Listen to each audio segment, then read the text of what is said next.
जी अस्सलाम वालेकुम dear student, कैसे हैं? सब तरह खैरियत से हैं? माजरत के साथ काफ़ी लेट हो गया हूँ, मेरी काफ़ी दिनों से जो है HTML के ऊपर वीडियो नहीं आई। तो चलिए आज हम स्टार्ट कर रहे हैं HTML पैराग्राफ। तो दोस्तों, इससे पहले कि मैं HTML पैराग्राफ स्टार्ट करूं, तो जो दोस्त बड़ी बेदर्दी के साथ वेट कर रहे थे मेरी वीडियो का, वो वीडियो को लाइक भी करें और सब्सक्राइब करें। उम्मीद है कि आपने अब तक सब्सक्राइब जो है वो कर दिया होगा। तो चलिए हम आगे बढ़ते हैं और आज हम जो सीखेंगे वो है HTML पैराग्राफ। तो दोस्तों, सबसे पहले हम ये देखते हैं जी, HTML पैराग्राफ जो होता क्या है। तो दोस्तों, पैराग्राफ हमेशा एक नई लाइन से शुरू होता है। पहले नंबर पे तो आपने ये बात याद रखनी है कि पैराग्राफ जो होता है ना, वो हमेशा न्यू लाइन से शुरू होता है। और इसका जो टैग है वो हम कुछ यूँ लिखेंगे। इसका स्टार्ट टैग भी होता है और एंड टैग भी होता है। मैं यहाँ पे आगे एंड टैग भी मेंशन कर दिया मैंने, ठीक है। अब सबसे पहली बात जो मैंने आपको बता दी कि जो पैराग्राफ वो होता है वो हमेशा एक न्यू लाइन से शुरू होता है। ये मैं आपको प्रैक्टिस में करके भी दिखा देता हूँ। उसके बाद ऑटोमेटिकली ब्राउज़र के ऊपर ये हमें शो भी होता है और कुछ वाइट स्पेसिस मार्जिन टाइप ये हमें शो होते हैं before and after a paragraph. तो चलिए मैं यहाँ पर आपको लिख देता हूँ, दिस इज़ द पैराग्राफ। और इसी टैग को मैं कॉपी कर लेता हूँ और इसको मैंने यहाँ पर पेस्ट कर दिया, ठीक है। अब इसके अंदर मैं लिख लेता हूँ जी something, this is the new line, ठीक है। अब दोस्तों, मैं आपके सामने जो है वो इसे सेव करता हूँ। उसके बाद यहाँ पर आके इसको रन जो है वो करते हैं। तो ये देखिए, दिस इज़ द पैराग्राफ, ये एक लाइन आपके सामने शो हो गई है। और फिर जब मैंने अगेन पैराग्राफ का टैग यूज़ किया तो वो एक नई लाइन से शुरू हो रहा है। तो उम्मीद करता हूँ यहाँ तक आपको बात समझ आ चुकी होगी। दूसरी बात कि HTML का जो डिस्प्ले होगा वो कैसा होगा। तो दोस्तों, you can not be sure कि how HTML will be displayed. आप ये यकीनन नहीं कह सकते कि HTML के ऊपर जो टेक्स्ट है वो किस तरह का जो है वो शो होगा, लार्ज और स्मॉल स्क्रीन के ऊपर। एंड रीसाइज विंडो, जो रीसाइज विंडो को हम करते हैं उनके ऊपर कुछ स्क्रीन बड़ी होती हैं, कुछ छोटी होती हैं, तो स्क्रीन के हिसाब से जो है ना वो टेक्स्ट शो होता है। तो ये हम एग्जैक्ट नहीं कह सकते कि जिस तरह हमने किया है वैसे ही शो हो। तो ये स्क्रीन के ऊपर डिपेंड करता है। उसके बाद दोस्तों, चलिए मैं आपको इसका एक छोटा सा डेमो जो है वो करके दिखा देता हूँ। मैं पैराग्राफ जो है थोड़े पीछे ले जाता हूँ और इसके अंदर मैं लिखता हूँ दिस पैराग्राफ, और मैं इसको नेक्स्ट लाइन में ले गया, contains a lot of lines. मैं अगेन नेक्स्ट लाइन पे चला गया, in the source code again comma and go to the next line, but the browser, फिर again next line, ignores it। अब यहाँ तक मैंने इसको ले आया हूँ, इसको मैं जो है वो डल कर देता हूँ और ये स्टार्ट टैग भी हो गया, रन टैग भी हो गया, ठीक है। दोस्तों, उसके बाद मैं इसी टेक्स्ट को कॉपी करता हूँ और आप ही के सामने इसको जो है वो मैं पेस्ट कर देता हूँ और थोड़ा सा गैप दे देता हूँ आप लोगों को आसानी हो। तो यहाँ पर लिखा हुआ है दिस पैराग्राफ और ये लिखा है कंटेन। तो मैंने ये स्पेस काफ़ी बढ़ा दी है। मैं आगे चल के बताता हूँ मैं क्या सिखाना चाह रहा हूँ। कोई ये कोड के आगे भी स्पेसिस मैंने बढ़ा दी और बट द ब्राउज़र ये भी स्पेसिस मैंने बढ़ा दी और इट के बाद ज़रा मैं फुल स्टॉप लगा लेता हूँ यहाँ पर भी। और उसके बाद मैं इस फाइल को जो है वो सेव कर रहा हूँ। सेव करने के बाद इसको रन किया। अब आप ज़रा चेक करें क्या इन दोनों पैराग्राफ के अंदर कोई डिफरेंस आपको नज़र आ रहा है ब्राउज़र के ऊपर। तो आपका जवाब यकीनन यही है कि बिल्कुल जो है वो डिफरेंस नहीं है। तो दोस्तों, पैराग्राफ आप जिस तरह भी लिखेंगे, जब आपने टैग लगा देना ना पैराग्राफ का, तो आप जितनी मर्जी स्पेसिस क्रिएट करें, जितनी मर्जी लाइन जो है वो क्रिएट करें, उसने ब्राउज़र के हिसाब से, अपनी स्पेस के हिसाब से ही आपको यहाँ पर डाटा शो करवाएगा, सॉरी आउटपुट जो है वो शो करवाएगा। तो उम्मीद करता हूँ यहाँ तक आपको बात समझ आ चुकी होगी कि असल पैराग्राफ का जो है वो काम क्या है। उसके बाद दोस्तों, मैं नेक्स्ट आप लोगों को लेके चलना चाहूँगा HTML की एक और चीज़ है जो अक्सर पैराग्राफ में बहुत ज़्यादा यूज़ होती है, HTML हॉरिजॉन्टल। HTML हॉरिजॉन्टल, ठीक है। अब ये मैं डल कर रहा हूँ HTML हॉरिजॉन्टल लाइन जो है वो कैसे आती है, मैं इस फाइल को सेव किया और यहाँ आके इसको रन किया तो HTML हॉरिजॉन्टल बॉडी के अंदर हमने कुछ लिखा ही नहीं, तो यहाँ पर कुछ भी शो नहीं हो रहा। तो अब आइएगा, मैं यहाँ पर हेडिंग भी यूज़ करता हूँ, लाइक H1 हेडिंग यूज़ की और यहाँ पर मैंने लिखा दिस इज़ द हेडिंग और मैंने इसे क्लोज कर दिया। फिर उसके बाद मैंने अगेन पैराग्राफ जो है वो लिखा और यहाँ पर लिख दिया दिस इज़ सम टेक्स्ट, ठीक है, और मैंने इसे क्लोज कर दिया, ठीक है।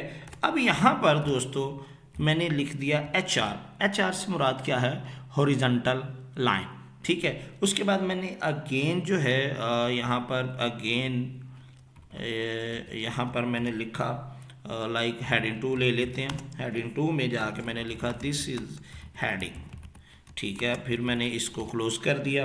फिर उसके बाद मैंने एक और पैराग्राफ जो है वो ले लिया जिसमें हम लिख देते हैं जी this is some other text and close, ठीक हो गया। क्लोज करने के बाद अगेन जो है मैं HR ले रहा हूँ। हम यहाँ पे अब हेडिंग भी सीख चुके हैं, पैराग्राफ भी सीख चुके हैं, ये जो मैं एक टैग लगा रहा हूँ ना HR, ये हम सीखना चाह रहे हैं। तो दोस्तों ये जो हॉरिजॉन्टल का टैग है इसका स्टार्ट टैग तो है बट इसका एंड टैग जो है वो नहीं है। तो आइए मैं इस फाइल को जो है वो सेव करके दिखा देता हूँ कि ये हॉरिजॉन्टल लाइन क्या चीज़ है। आइए देख लीजिए, हेडिंग ने अपना काम किया, पैराग्राफ ने अपना काम किया। तो ये लाइन जहाँ पे भी आप टेक्स्ट के बाद लाइन लगाना चाहें तो वहाँ पर आप यूज़ करेंगे HR। दोस्तों यहाँ तक उम्मीद करता हूँ कि आपको समझ आ चुकी होगी हॉरिजॉन्टल लाइन जो है वो क्या है। अब दोस्तों यहाँ पर मैं हॉरिजॉन्टल लाइन को ख़त्म करके मैं एक और चीज़ यहीं पे आपको सिखा देता हूँ, हॉरिजॉन्टल लाइन ब्रेक्स, ठीक हो गया। इसी फाइल को मैंने सेव कर लिया और रन किया तो ये ऊपर हॉरिजॉन्टल लाइन ब्रेक्स आ गया। लेकिन अब HR की जगह यहाँ पे मैं टैग यूज़ करता हूँ BR, ठीक है। इसी तरह यहाँ पर भी BR से मुराद है ब्रेक। दोस्तों यहाँ पर लाइन तो नहीं आएगी लेकिन ब्रेक लग जाएगी। तो आइए इसको मैं रन करता हूँ तो ये देखें ब्रेक लगी हुई है बट लाइन नहीं आई। इसकी एक और एग्जांपल मैं यहीं पे आपको जो है वो शो करवा देता हूँ। इसको मैंने टेक्स्ट को डल कर दिया और यहाँ पे लाइक मैं ले लेता हूँ एक पैराग्राफ और यहाँ पर मैंने लिखा दिस इज़, आगे मैं लिख देता हूँ BR, ब्रेक लगा दो। फिर उसके बाद मैंने लिखा अब पैराग्राफ, मैं एक ही लाइन में जो है वो लिख रहा हूँ। फिर अगेन मैंने लिख दिया ब्रेक, ठीक है, विद लाइन ब्रेक्स, ठीक है, लिख के अब मैंने पैराग्राफ को क्लोज कर दिया और अब मैंने इसे सेव किया। सेव करने के बाद रन किया तो ये देखिए एक ही लाइन मैंने तो एक ही लाइन में लिखा था लेकिन वो ब्रेक पे ब्रेक लगती चली गई। तो आपको थोड़ा सा मैं और कॉन्सेप्ट दे दूं, मैं डबल ब्रेक अगर यूज़ कर लूं, ठीक है, डबल ब्रेक यूज़ करता हूं और देन जो है वो मैं इसको सेव करके आपके सामने शो करवाता हूं तो ये देखिएगा स्पेस ज़्यादा हो गई। अगर मैं तीसरी दफ़ा जो है वो ब्रेक का टैग जो है वो यूज़ करता हूं तो आप देख लीजिएगा कि स्पेस जो है वो और ज़्यादा इंक्रीज़ हो जाएगी। तो उम्मीद करता हूँ यहाँ तक भी आपको समझ आ चुकी होगी। उसके बाद लास्ट दोस्तों एक और चीज़ आपको समझानी है लाइन ब्रेक्स के बाद। उसके बाद हमारा जो आज का टॉपिक जो है वो क्लियर हो जाएगा। वो क्या है, मैं अब आपको एक टैग सिखाने वाला हूँ जिसका नाम है प्री टैग। प्री टैग का क्या काम है आइए मैं आपको इसके बारे में बता देता हूँ। लाइक यहाँ पर दोस्तों मैंने लिखा P, ठीक है, यहाँ पर मैं P लिखता हूँ। P लिखने के बाद आप कोई पैराग्राफ यहाँ पर लिखेंगे और मैं यहाँ लिख ही लेता हूँ in HTML spaces and new lines are ignored, ठीक है, और इस पैराग्राफ को मैंने क्लोज कर दिया। अगेन एक और पैराग्राफ जो है वो मैं लेता हूँ और उस पैराग्राफ के अंदर लाइक मैं लिखता हूँ my bonnie lies over the ocean, ठीक है, और मैंने अगेन जो है मैं इसको थोड़ा पीछे कर लेता हूँ, ठीक है। उसके बाद अगेन यहाँ पर मैं लिखता हूँ my bonnie lies over the sea, ठीक है, again my bonnie lies over the ocean again, ठीक हो गया। और लास्ट लाइन एक और लिख रहा हूँ मैं, जो सिखाना चाह रहा हूँ वो आपको समझ आ जाएगी। Oh bring back my bonnie to me. ठीक है, और यहाँ पर अब दोस्तों मैंने पैराग्राफ क्लोज कर दिया। तो अब मैं इस फाइल को सेव करता हूँ। सेव करने के बाद मैंने रन किया तो पैराग्राफ मैंने 2 रखे थे, तो दोनों पैराग्राफ मैं चाह रहा था कि ये लाइन एंड हो जाए, लेकिन ये लाइन एंड जो है वो नहीं हुई।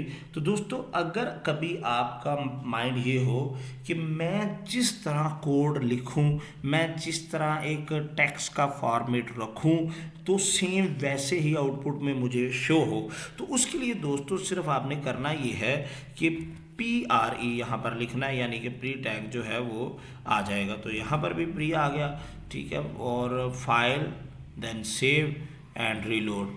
अब आप गौर फरमाइएगा कि ये देखिए जिस तरह सेम टेक्स्ट आपके सामने था, सेम टू सेम वैसे ही आपका आउटपुट में शो हो गया। तो दोस्तों उम्मीद करता हूँ कि आपको आज की जो काम है वो समझ आया होगा। तो मिलते हैं इंशाल्लाह ताला नेक्स्ट वीडियो में एक नई लेसन के साथ। तब तक के लिए दोस्तों अल्लाह।